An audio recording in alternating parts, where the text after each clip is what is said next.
I'm your OVI Master Christian. Welcome to OVI's Frequently Asked Questions.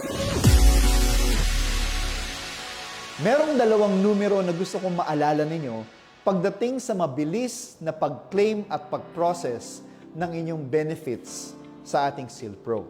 Ito ang 30 and 90. Ulitin ko, 30 days and 90 days.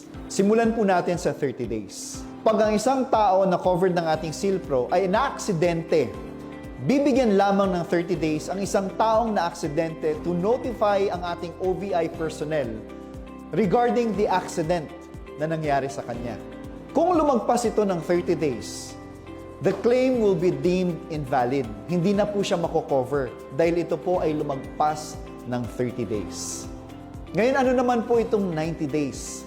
Ang 90 days po is yung grace period ninyo para makumpleto ang mga requirements na hinihingi ng OVI sa pagkiklaim.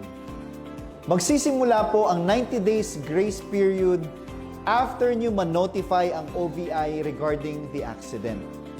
For example, ang isang tao ay na-aksidente on January 1. Na-notify niya ang OVI regarding the accident on January 15. Ibig sabihin nito, magsisimula ang 90 days period sa January 15 after niyang ma-notify ang aksidenteng nangyari.